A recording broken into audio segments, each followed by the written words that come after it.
et du Fils et du Saint-Esprit. Esprit Saint, éclaire-nous. Esprit Saint, éclairez-nous.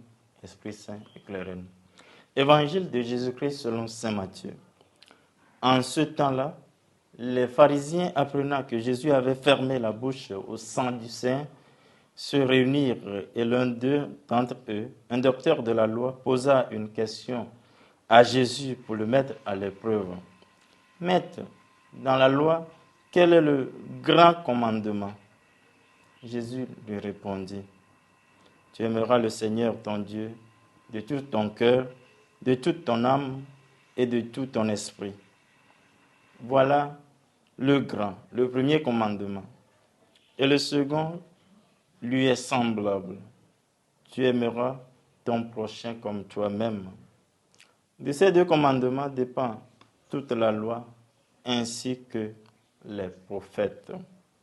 Acclamons la parole de Dieu. Louange à toi, Seigneur Jésus. En ce 30e dimanche du temps ordinaire, année A,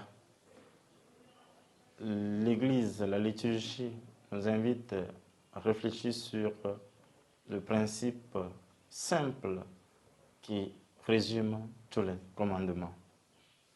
Dans l'histoire de la Révélation, pour sceller l'alliance entre Dieu et son peuple, sur le mont Sinaï, le Seigneur donne la table de la loi, les 10 paroles, les 10 commandements, pour que ce soit le chemin pour aller vers lui.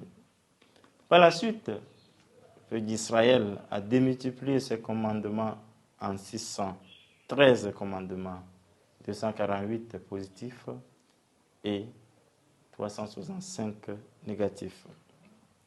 L'observance de tous ces commandements se trouve difficile. Ainsi, se pose la question, quel est le principe simple, le commandement le plus grand pouvant orienter toute la vie religieuse?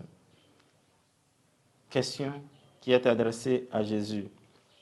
En réponse à la question posée par cet homme sur le plus grand commandement dans la loi, Jésus cite le commandement de l'amour divin qui engage tout l'être de la personne, son cœur, ses énergies et ses pensées, en adjoignant aussitôt le précepte de la loi de l'amour du prochain. Si l'amour de Dieu est le premier qui surpasse tout, il est plus important et plus urgent.